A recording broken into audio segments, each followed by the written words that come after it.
desde la Iglesia Pueblo de Dios en Carlos Espegazzini. Sin inventar nada nuevo, siendo directos, siendo lo mejor que podemos ser.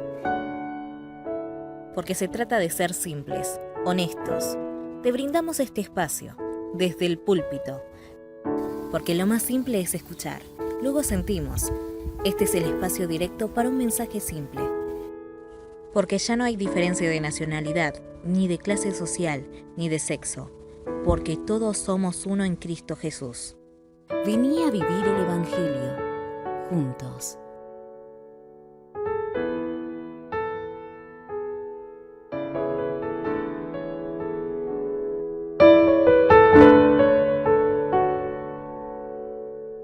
Bueno, amados, 4 años de constitución, pero 22 años de existencia de esta iglesia. Son muchos años, es mucho trabajo, es mucho tiempo, son muchas personas que pasaron. Y como le dije la semana pasada, vimos esta canción, ¿no?, del principio del Evangelio de Juan, este prólogo. Y hoy nos encaminamos al Adviento, ¿no?, a la venida, a la llegada. Y quiero que hoy veamos en Lucas, capítulo 1, verso 39. Hoy vamos a ver de conocer y reconocer a Dios en todas las cosas, en todos nuestros caminos, y de ver y de reconocer también la obra del Espíritu Santo que obra en cada uno de nosotros. Y hoy vamos a ver este encuentro, cuando María visita a Elizabeth o a Isabel, depende como lo veamos, siempre lo recordamos para nuestros hermanos católicos, que no se me pierdan. En el camino dice Elizabeth, ¿dónde está Elizabeth? Bueno, para ellos es Santa Isabel. Elizabeth e Isabel es el mismo nombre.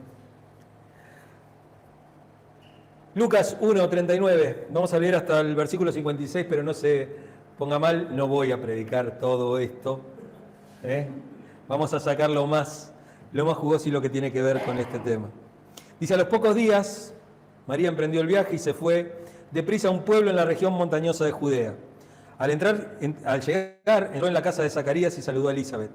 Tan pronto como Elizabeth oyó el saludo de María, la criatura saltó en su vientre.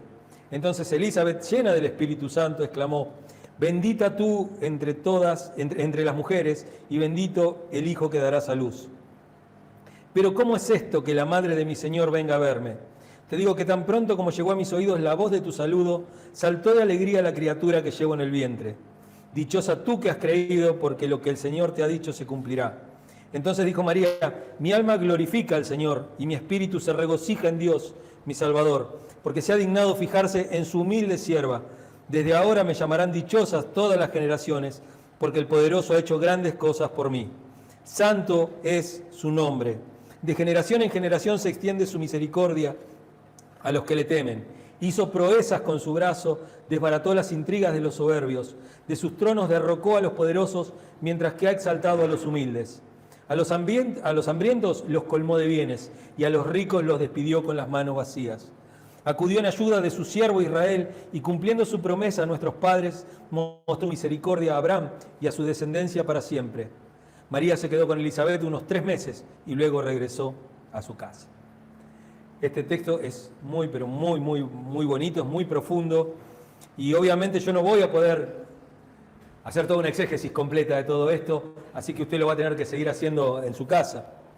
Pero este pasaje básicamente consta de 2 partes muy marcadas. El primer lugar es aquello que nos cuenta el encuentro entre María y Elizabeth, en la zona montañosa de Judea, en algún lugar que está fuera de Jerusalén, no sabemos exactamente el lugar, pero más o menos a unos 3 días de viaje, que significan unos 150, 180 kilómetros de Nazaret. Y lo primero que muestra esto es la obediencia de María. El encuentro demuestra porque en el versículo 36 del capítulo 1, el ángel que se le aparece a María, del cual hemos hablado bastante ya, que hemos visto a lo largo de todo ese texto de la Anunciación a María. Vimos ahí en el versículo 36, dice, también tu parienta Elizabeth va a tener un hijo en su vejez. De hecho, los que decían que era estéril ya está en el 6º mes de embarazo. y ella va a ver cumplida esa promesa, va a buscar esa promesa. María se apresura a obedecer, va rápido ahí. Acuérdense, todavía no se le notaba la panza ni nada acá. Esto es, salió. Después, porque dice, después de esto, María salió, ¿no? Así, a los pocos días, María salió. Y se dirige a donde Dios la estaba llevando. Parece que esto, si lo leemos así nomás, tiene como poco sentido. ¿Para qué escribieron esto de que fue a visitar una parienta? ¿Qué le importa a uno, no? Las cosas de cada uno. Pero para Lucas es importante porque, recordemos esto, la Biblia es literatura también. Necesita un puente literario para poder así. Y se encuentran de manera simbólica tanto Juan el Bautista como Jesús a través de sus madres. Ellos dos se van a encontrar ahí desde el principio. Juan Bautista ya comienza a señalar a Jesús ya desde la matriz, como se había pronosticado, ¿no? Acá en 1.15, si uno ve acá el texto, dice, porque él será un gran hombre delante del Señor, porque él será un gran hombre delante del Señor. Delante es señalándolo también, anunciando al Señor. La segunda parte de esto es el himno, es el Magnificat. Para los que alguna vez pasaron por la Iglesia Católica se acuerdan de esa palabra, ¿no? El Magnificat. Es ese texto que es el principio de lo que va a decir María cuando dice mi alma glorifica al Señor. El Magnificat es eso, es glorificar a Dios. María derrama su alma y expresa la alegría de ser parte de estos acontecimientos. En el versículo 46 dice, mi alma glorifica al Señor. Él la glorifica por medio de la alegría. Uno puede glorificarlo de muchas formas al Señor, puede ser a través de la tristeza, a través del dolor, a través de la misericordia, a través de los hechos, a través de las obras y también a través de la alegría.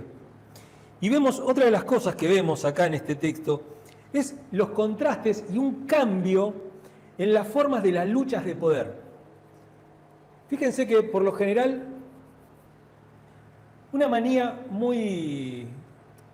A veces uno dice, bueno, es muy yanqui la cosa, pero si uno mira la historia argentina también lo puede lograr ver.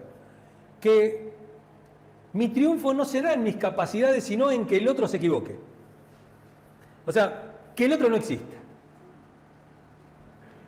O sea, yo no quiero que mi almacén ande bien, yo quiero que todas las demás fundan para que a mí no me importe. Como se llama, eso se llama dumping en el lenguaje económico o de comercio. Uno no importa si pierde plata al principio, lo importante es que el otro pierda todo, su negocio. A mí me gusta mirar a veces, yo sé que son medios reality y todo, pero por ejemplo, qué sé yo, eso de estos que compran cosas, ¿cómo es que se llama? La subasta, sí, no me acuerdo cómo se llama. No, bueno, y van y compran, no sé, uy, estoy mal hoy, che, es el calor. No, pero compran esos almacenes que tienen en Estados Unidos que guardan cosas, guardan porquerías ahí, ¿no? Sí. Se me viene el precio de la historia, pero no es el precio de la historia porque ese es el otro. Pero van a comprar estas cosas y todo.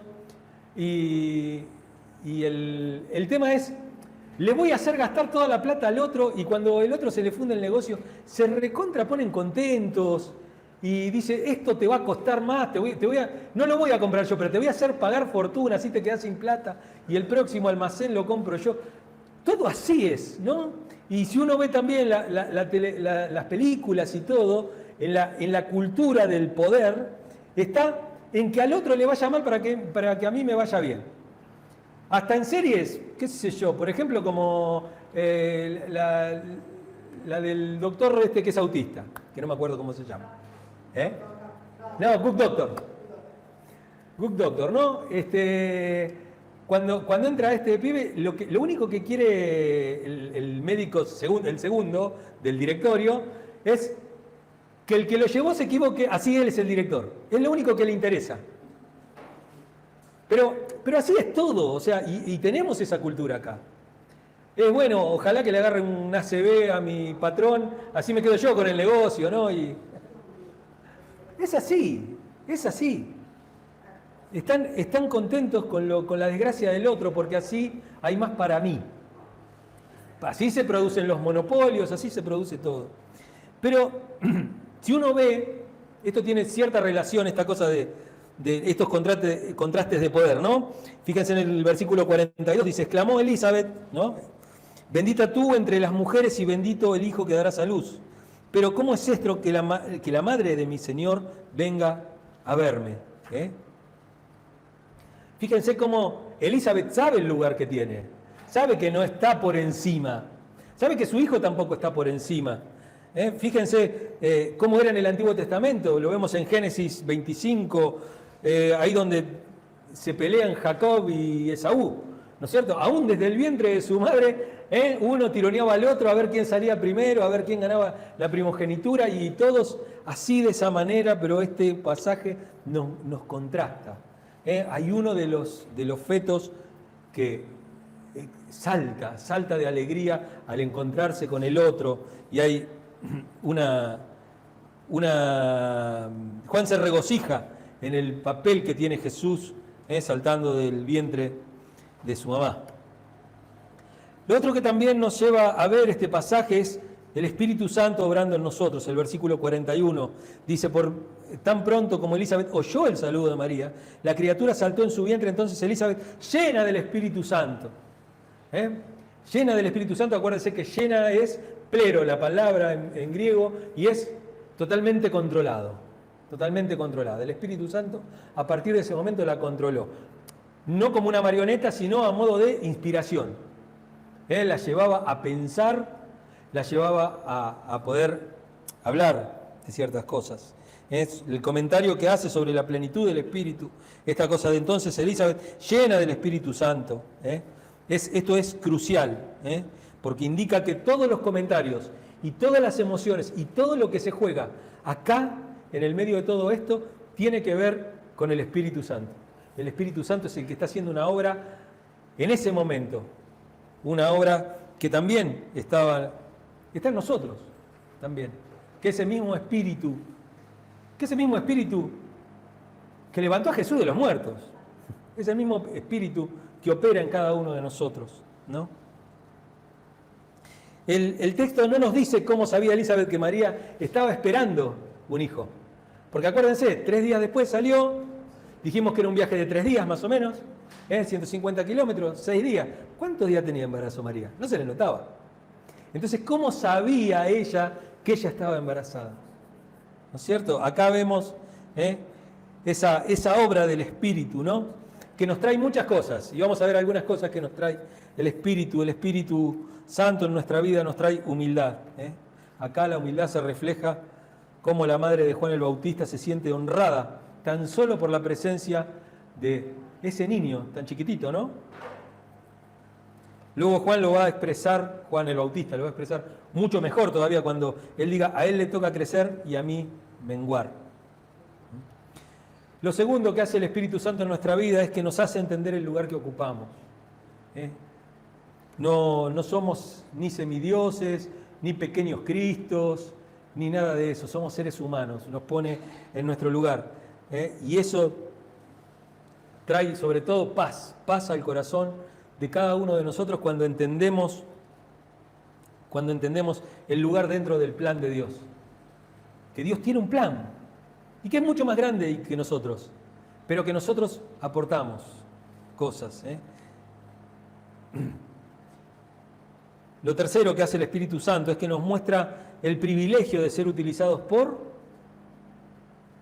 Dios y también por ser parte de la gracia de Dios. Del sentido del privilegio y gracia acá van unidos. Elizabeth sabe que Dios no le debe nada, no le debe nada importante, pero se le dio un papel y ella sabe que ese papel no es por ella, es por Dios, porque Dios la eligió. Y no le debe nada a Dios, a ella, nada. Y está asombrada, dice que me asombra que la madre de mi Señor, fíjense, porque esto, uno dice, bueno, qué sé yo, se dio cuenta que estaba embarazada porque, no sé, media bruja. Pero no solamente se da cuenta del embarazo, sino que se da cuenta que lo que está creciendo en el vientre de María es el Señor. Dice, la madre de mi Señor. O sea, ya lo está declarando Señor aún desde el vientre de su madre. ¿Cómo es esto que la madre de mi Señor venga a verme? Una humildad. Yo soy una humilde beneficiaria de esto que me pasó. De esto que me pasó. Lo cuarto que hace el Espíritu Santo en nuestra vida también nos trae una dicha inconmensurable. No se puede medir esa dicha. Nos hace dichosos, nos hace bienaventurados. Dichosos, bienaventurados. Alegres, felices, contentos. Como dice el versículo 45, dice, dichosa tú que has creído, porque lo que el Señor te ha dicho se cumplirá. Dichosos, ahí si uno se acuerda de las bienaventuranzas, ¿no? Y esta es la primera bienaventuranza de este Evangelio. Si vemos Lucas, la primera bienaventuranza aparece acá. El tema fundamental de estos 2 capítulos de Lucas es lo que Dios hace, lo que Dios dice que debe hacer. El cumplimiento de Dios. Y que también es rica la bendición que nosotros experimentamos cuando participamos y creemos, en verdad, que Dios nos está utilizando. A veces es fea la palabra usar, porque hoy tiene un sentido muy negativo, usar. Porque uno dice que hoy las personas, los hombres, el mundo, ama las cosas y usa a las personas. En vez de usar las cosas y amar a las personas, está todo invertido, hay una subversión de lo que realmente debería ser. Pero cuando Dios irrumpe en nuestras vidas, nos gozamos y confiamos en que Él va a hacer lo que prometió. Lo que prometió, que es simplemente usarnos, estar con nosotros todos los días, hasta el fin del mundo. No deberíamos dejar de ver el significado del testimonio sobre estos 2 chicos que nos llegan acá, ¿no? Por medio de este texto. El niño de María, el bebé de María es especialmente bendito y es el centro de toda la actividad de Dios. A partir de Cristo, toda la actividad de Dios se va a centrar en Cristo. Y Pablo lo va a recalcar hasta el cansancio, ¿no? En Cristo somos más que vencedores. Si alguno está en Cristo, nueva criatura es, porque Dios ha buscado o ha tomado la decisión de amigarse con el mundo, de reencontrarse con el mundo por medio de Cristo, y ese en Cristo aparece en muchas oportunidades, sobre todo en las cartas de Pablo. Y también la sorpresa de formar parte en alguna medida de estas cosas sorprendentes. A veces uno se sorprende en que uno sea parte de esas grandes cosas que hace Dios. A lo mejor lo hace como testigo, a lo mejor lo hace de alguna manera muy simple, porque todos pensamos que uno es parte de los grandes milagros de Dios si uno hace llover fuego del cielo, o si uno, qué sé yo, hace crecer el pie de uno y ese tipo de cosas. Pero las pequeñas cosas de Dios completan la obra de Dios. Incluso los sufrimientos. Dice Pablo, porque estoy acá para cumplir, fíjense esto, para seguir cumpliendo los sufrimientos que faltan del sufrimiento de Cristo. O sea, Él toma su ministerio como un complemento del ministerio de Cristo. Y no es que la obra de Cristo no esté completa. No quiere decir que no esté completa. Pero es que la obra de Cristo implica también sufrimientos entre cada uno de nosotros. Implica el sufrir lo mismo que sufrió Cristo. Sufrir ese sufrimiento, pero no está hablando a veces del sufrimiento físico, sino el sufrimiento del rechazo, el sufrimiento del buscar el bien y el que eso no cause nada. Y el otro día tenía una charla yo al final de la reunión con un hermano que me dijo algo que un poco me dolió, un poco me alegró. Primero me dice, la verdad que la prédica de hoy fue la mejor de todas. Pero me dice, yo pensé que estaba acá entre militontos. Me dijo, ¿no? Entonces yo le digo, no, pero ¿cómo entre militontos? Le digo, mirá, yo me considero militante, yo soy un militante, todos saben de qué lado de la cama me acuesto, no hace falta que yo lo diga. Pero me dice, porque vos dijiste que la política no podía salvar al mundo y que era... Sí, claro, yo creo eso. Yo creo que la política... Pero creo también que tengo que aportar mi granito de arena, que tengo que hacer buenas obras y que si me tengo que poner de un lado, me tengo que poner del lado de los pobres. De la viuda, el pobre, el extranjero, o sea, todos aquellos que están siendo vulnerados. Pero digo, yo no me considero un militonto. Yo sé exactamente que nada de la política, como dijimos el fin de la prédica anterior, ¿no? Déjenme que la busque porque la tengo acá, así que lo busco, ¿no? No es un problema político y económico. No tiene que ver con la redistribución, reorganizar, reestructurar, y uno construye la clase de mundo en la que van a triunfar la equidad y el amor. Yo no creo eso. Creo que uno puede hacer algo por paliar un poco los sufrimientos de este mundo. Y también, muchos dicen, qué sé yo, voces más personales, ¿no? Cuando más educación, más terapia, cuando uno le da la visión, las cosas se van a enderezar. No, yo no creo que nada de eso. Yo creo que si Dios no interviene en algún momento, pero no interviene en una forma física, que venga a gobernar Él y que se haga cargo acá de la historia, esto no va a cambiar. Pero eso no hace que yo no piense que puedo aliviar un poquito el sufrimiento del mundo. Porque si no, sentémonos en el umbral de nuestra casa a esperar morirnos y que el Señor nos lleve con Él. Porque por algo nos deja. Por algo nos deja y por eso nos dice a la iglesia que hagamos obras. ¿No es cierto? Entonces, no seamos militontos, seamos militantes. De lo que usted quiera, del partido que a usted se le cante, pero haga algo por los demás. Haga algo por aliviar el sufrimiento de los demás, por aliviar su mente. Como dice Pablo, dice, llorar con los que lloran, ¿no? Y alegrarse con los que se alegran. No vaya a alegrarse con los que están tristes. Porque hacerse el chistoso o hacerse el feliz adelante de un triste es enrostrarle algo que él no va a poder lograr. Dale, levantate, mejorate. ¿Cómo vas a estar pensando en eso? Una burrada es eso. Hay que llorar con los que lloran. Y hay que alegrarse con los que se alegran.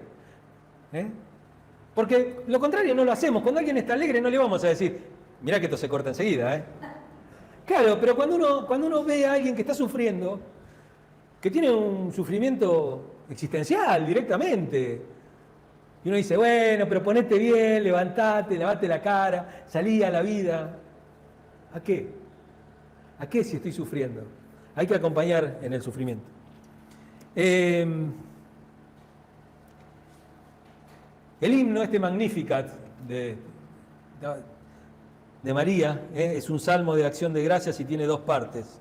Lo primero que dice es, mi alma glorifica al Señor y mi espíritu se regocija en Dios mi Salvador. Un salmo de alabanza. Se parece también a la alabanza que Ana hace en el templo, en 1 Samuel capítulo 2. Es una alabanza que Dios, por lo que Dios hace en María, es algo personal. La alabanza personal de María por su situación. Yo he sido elegida, que está chocha, mientras que el resto del himno va directamente hacia otro lado, a la actividad de Dios en términos más generales. Hay un cambio de tiempos verbales muy interesante, lo vamos a ver ahora porque no es complicado. Va desde el presente, en el versículo 46, la segunda parte dice, mi alma glorifica al Señor. ¿Cuándo? Ahora, hoy. Está glorificando al Señor. Al pasado, dice versículo 47 y primera parte del 48, porque se ha dignado fijarse en su humilde sierva. Se ha dignado a fijarse. Y al futuro, dice, desde ahora me llamarán dichosas todas las generaciones. Y ella se proyecta hacia la idea esta de que las generaciones la alabarán. Nos conduce a la idea de que cómo trata Dios a los otros temerosos de Dios. versículos 49 al 53, habla ahí de los temerosos de Dios. Alguna vez en algún estudio bíblico hemos hablado de los temerosos de Dios. Estaban los judíos, pero también estaban los temerosos de Dios, que no pertenecían al pueblo judío, pero que sí eran temerosos. No podían participar de las cosas que hacían los judíos, pero sí podían alabarlo, podían bendecirlo, podían confiar en Yahvé. Lo que dice acá de los que le temen a Dios, abre la puerta a los gentiles, nos abre las puertas a nosotros, que no éramos pueblo por Cristo, ahora somos pueblo. Los que estábamos ahí en el patio de los gentiles, ¿no es cierto? Acuérdense de ese texto tan bonito de Hebreos que dice que Dios, por medio de Jesús, derribó el muro que nos separaba. Y cuando habla de ese muro, habla del muro que había en el templo que separaba a los gentiles de los judíos. Los gentiles con las mujeres, ¿no? Fíjense, eso también, ¿no? Textos, esa cosa machista que había, ¿no? En un lugar estaban los gentiles y las mujeres. O sea, no eran consideradas parte del pueblo de Dios. Pero cuando Dios derriba esa pared, están todos juntos. Estamos todos juntos. Por eso tenemos este lema en la iglesia, ¿no? De Gálatas 3:28, ¿no? Porque en Cristo ya no hay más ni hombre, ni mujer, ni extranjero, nada, ni pobre, no hay diferencia de clase social, no existe nada porque todos somos uno en Cristo Jesús y así lo creemos y así lo practicamos. María también se regocija en la acción salvífica de Dios y recuerda cierto lenguaje de algunos salmos. El Salmo 34:3 dice: engrandezcan al Señor conmigo, exaltemos aún a su nombre. El Salmo 69:30 dice: con cánticos alabaré el nombre de Dios, con acción de gracias lo exaltaré. Dios es un Dios, ya lo vimos en algún momento, pero es un Dios de los pobres, de los extranjeros, de los vulnerados, de aquellos que no tienen lugar. Uno ve ahí en Qatar, ve tanta riqueza, tantas cosas, y uno ve que la costa de Qatar es una ciudad enorme y todos los demás es desierto y guetos. 6, 7 personas viviendo en una sola habitación, sin aire acondicionado, 60 grados de calor. Gente que estaba construyendo obras faraónicas realmente, porque no hay que considerar de otra manera. Construir un estadio de fútbol en el medio del desierto es una obra faraónica que no tiene sentido. Por más que ahora digan, no, la vamos a transformar en una escuela, la vamos a transformar. ¿Para quién? ¿Para quién la vas a transformar en una escuela? Si no hay casi chicos. Si no llegan ni a 1 millón de habitantes, Qatar. Todos los demás son todos extranjeros. Son todos extranjeros que vienen a trabajar a Qatar, a levantar. Se morían porque, no es como acá que se mueren porque no usan las herramientas, o porque no te dan las herramientas, porque no te dan el cinto de seguridad o eso y se caían de allá arriba. Se morían de un ataque cardíaco, porque las jornadas eran interminables, los sueldos eran pocos, ¿no? Bueno, entonces eso tiene que ver, ¿no? Y fíjense, y María se asombra porque dice, yo soy una simple sierva, yo soy una... ¿Qué vio Dios en mí, no? A pesar del humilde estado de María, dice el Salmo 9, del 11 al 14, habla de que Él es el vengador de los inocentes. Él es el vengador de sangre. Y uno habla de venganza y piensa que es algo malo, no la venganza. Diría el Chavo, la venganza nunca es buena, mata el alma y la envenena, ¿no? Pero la venganza del Señor es la venganza de darle a cada uno lo que le corresponde. ¿Lo hace con los humildes Dios? No les toma en cuenta un montón de cosas, porque sabe que son humildes. Pero con los ricos, pero con los religiosos, con los que piensan que la tienen clara. El Salmo 25:16 dice: vuelve a mí tu rostro y tenme compasión, pues me encuentro solo y afligido. Esto es un corazón humilde, contrito, humillado delante del Señor. Vuelve a mí tu rostro y tenme compasión, pues me encuentro solo y afligido. Que no quiere decir que esté solo porque no tiene marido, no tiene esto, no tiene el otro. No, uno tiene en su casa un montón, pero nadie lo puede ayudar. La única ayuda puede venir de Dios. Dios ha actuado en grandes cosas que manifiestan la santidad, la justicia de Dios. Quiero que veamos este texto porque este texto es muy interesante y que habla mucho de la justicia de Dios, que está en Miqueas, capítulo 7. Vamos a ver del versículo 1 al 4 y después vemos el 7 solito. Dice, pobre de mí, no llegué a tiempo para la cosecha de verano ni para los rebuscos de la vendimia. No tengo un solo racimo que comer, ni un higo tierno por el que me muero. La gente piadosa ha sido eliminada del país, ya no hay gente honrada en este mundo.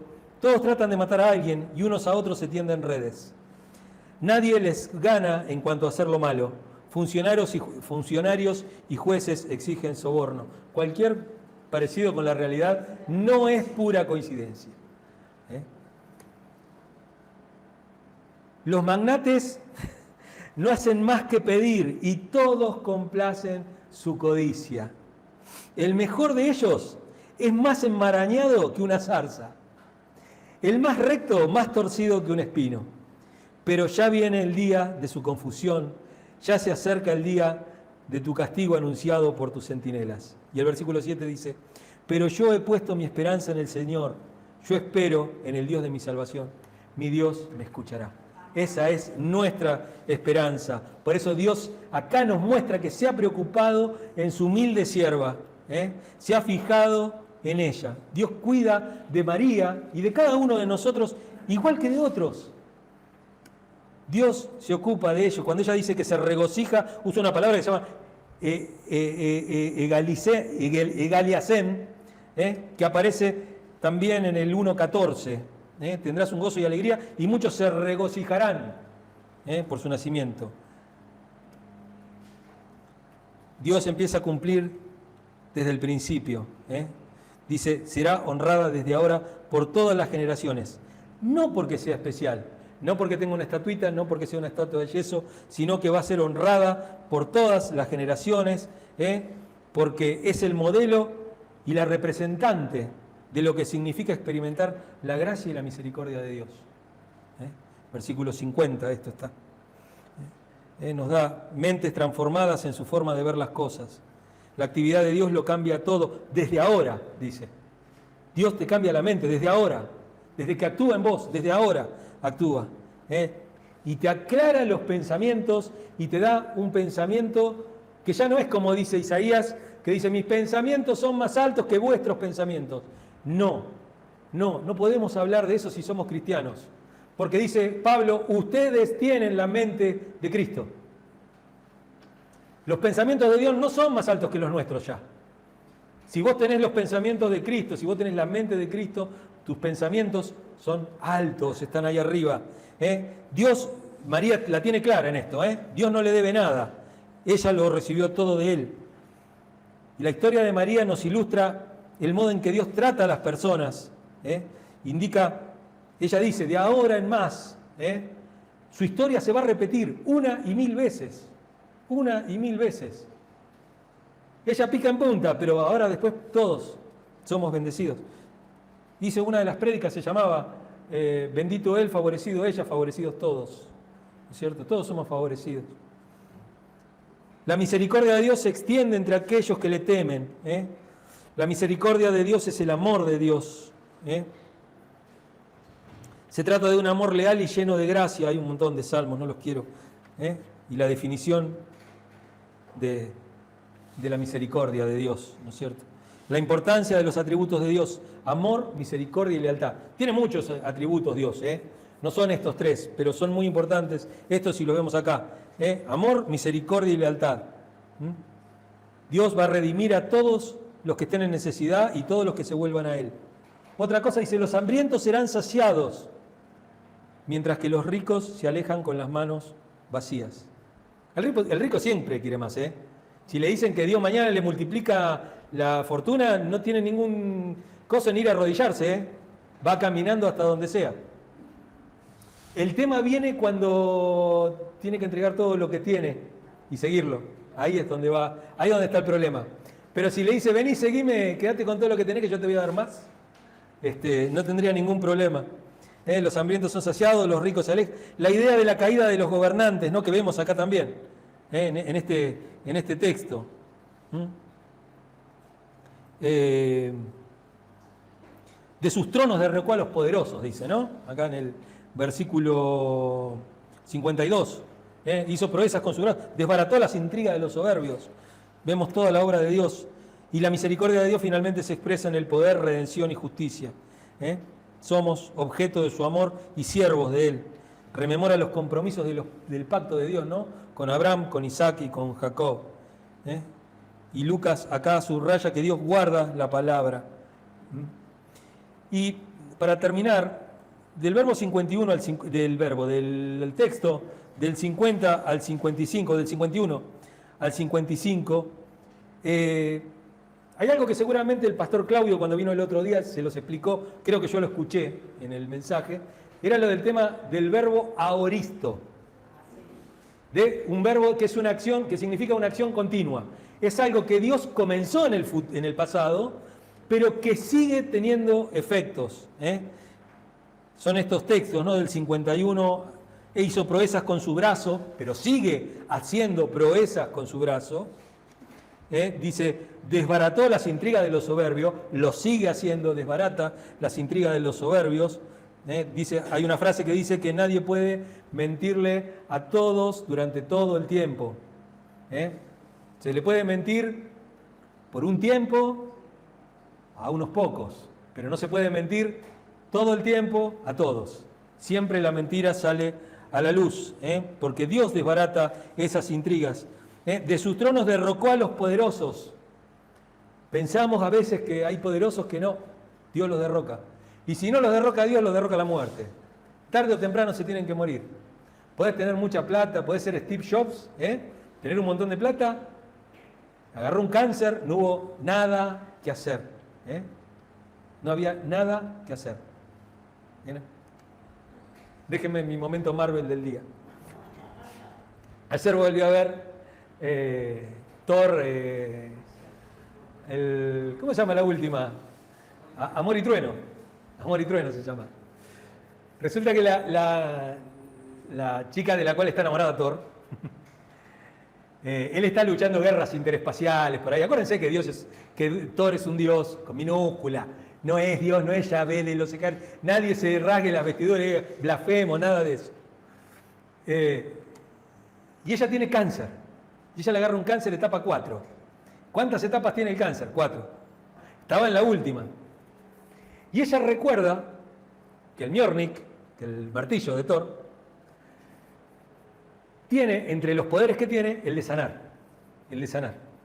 Y ella toma el martillo, y mientras tiene el martillo en la mano, ella es fuerte, es sana, su enfermedad no se le nota. Pero cada vez que ella deja el martillo, su enfermedad vuelve. Y a veces yo pensaba en esto, ¿no? Pensaba en Dios, ¿no? Cuando uno está aferrado a Dios en la enfermedad, en el sufrimiento, en estas cosas, cuando uno toma a Dios y se aferra a Él, la enfermedad sigue estando, pero uno la afronta de otra manera. Uno tiene fuerzas que no sacaría de ningún otro lado. El tema es cuando nos olvidamos de Dios y nos lo soltamos. Y no quiere decir que no nos vamos a morir. Y no quiere decir que a lo mejor la enfermedad no nos gane la salud. Pero no nos va a ganar en la vida, en vivirla. Vos no vas a recuperar tus pérdidas. No vas a recuperar lo que perdiste. Pero vas a tener paz, gozo, amor. Los frutos del Espíritu, vamos. Son esos. Cierro el momento en Marvel. Pero usted se da cuenta que yo veo cosas en donde no sé. Me acuerdo cuando fui a ver una vez con Rubén, con el muchacho de la iglesia de allá de Seiza, fuimos a ver Ragnarok. El domingo prediqué sobre eso. Yo, obviamente había buscado un versículo bíblico, tenía un versículo bíblico y todo, pero no podía despegarme de algunas cosas. Me acuerdo que era porque decía Asgard, que es el lugar donde habitan Thor y todos los dioses y todo. Odín, que es el dios de los dioses, le dice: Asgard no es un lugar, es su pueblo. La iglesia no es un lugar, es su pueblo. Somos nosotros. Mire ustedes si no hay. Para aquellos que aman a Dios, siempre se nos aparece eso, porque... O sea, Thor y Marvel no inventaron nada, o sea, estas cosas están en la Biblia. Entonces hablamos del auristo, esta cosa que se sigue cumpliendo. María está haciendo referencia a acontecimientos pasados, como dijimos. Y algunos se preguntan si son auristos nómicos con G al principio.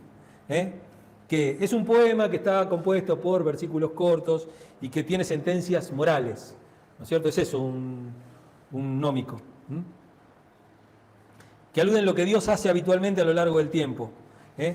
¿O son acaso auristos proféticos que pretenden subrayar las promesas que vienen, lo que está viniendo por ahí? Y lo que podemos decir es que esto se aplica a todos los tiempos, porque va a haber una vindicación final de los pobres, y es un acontecimiento que se va a producir con plena certeza en el futuro. A los pobres siempre los tendrán con ustedes, dice Jesús. Pero podemos hacer algo por aliviarlos. No quiere decir que dejen de existir, pero podemos hacer algo por ellos. Vienen las fiestas, vienen estos momentos tristes a veces, ¿no? Estos textos que estamos hablando, vimos unos textos que son muy de la teología de la liberación, muy cargados de justicia social, no deberían leerse como un compromiso sociológico de Dios para con los pobres, sino que más bien uno tiene que hablar de los bienaventurados son los que le temen a Dios. Los pobres son los pobres piadosos de los que habla tanto el Antiguo Testamento, los anahuín. Anahuín son los pobres que no tienen, los pobres que han sido... Los anahuín no es una aldea de la Guerra de las Galaxias, los anahuín. Porque esos pobres piadosos de los cuales habla la Biblia, los anahuín reconocen su necesidad, reconocer la necesidad. Por eso no tienen reservas delante de Dios, por eso se presentan tal cual son, porque no tienen nada que darle, no tengo nada para darle. Lo que cantábamos recién, la verdad que la canción que cantábamos recién, cuando pensaba en un año más de iglesia, María expresa su esperanza por la vindicación de Israel delante de sus enemigos. Pero sepamos esto, que los que se vuelven a Dios pueden tener la certeza que en el momento oportuno Él les va a mostrar su amor y justicia y lo hará porque se acuerda de sus promesas. Versículo 54, acudió en ayuda de su siervo Israel y cumpliendo sus promesas a nuestros padres, mostró su misericordia a Abraham y a su descendencia para siempre. Somos parte de esa descendencia. Nosotros podemos decir Padre Abraham, Padre espiritual de nuestra fe. Nosotros creemos en las promesas de Dios, que las promesas de Dios son sí y son amén. Y son 4 años y son 22 años, y es muy poco en la historia de la iglesia, es muy poco, pero somos parte de esa historia. Y tenemos que sentirnos orgullosos, asombrados, de que Dios nos haya elegido para formar parte de esa historia. Y como decía la semana, no la historia, esa cosa muy humana de decir, ay, ¿por qué no? Lo que pasa es que yo no sabés, no nos fuimos de vacaciones y yo compré 200 ladrillos para poner ahí, entonces esto es mío y a mí no me van a venir a decir. ¿Quién te dijo? ¿Quién te dijo? No, porque yo hice esto y sentís que la iglesia te pertenece por eso. La iglesia te pertenece por misericordia de Dios. Porque Dios te dio el privilegio de ser parte de la historia que Él construye. No la que vos construís, no la que yo construyo. Como decía Monseñor Romero, somos profetas de un futuro que no nos pertenece. Vaya a saber qué cosa hará Dios con esto. Vaya a saber cuántas cosas y nosotros vamos a estar muertos. Ay, si alguno se va a quedar para hacer semilla. No. Algún momento nos vamos a morir y Dios va a seguir la obra. Y si no está el pastor, ¿qué será de esta iglesia? Pero por favor, Dios hace 2022 años que inauguró su iglesia y no necesitó de Sergio Richau. ¿Qué le importaba a Sergio Richau? Ni se acordaba de mí, Dios. Él tenía tantas otras cosas que hacer. Y el día que yo me vaya, Dios va a seguir obrando. Y el día que vos te vayas, me voy, vas a ver quién va a barrer la iglesia.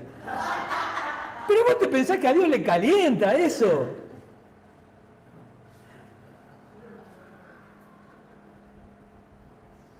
Somos servidores, somos privilegiados, pero somos privilegiados no porque tengamos algo bueno. No, mirá, si Sergio no estudiaba teología, el evangelio se cortaba acá, ¿eh? No, flaco, no. Tenemos que sentirnos privilegiados porque Dios nos eligió, pero no porque tengamos nada especial. No somos nada especial, nada especial. Somos su especial tesoro. Pero no porque lo que nosotros valemos por nosotros mismos, sino porque somos creación de Él y porque el amor de Dios es así.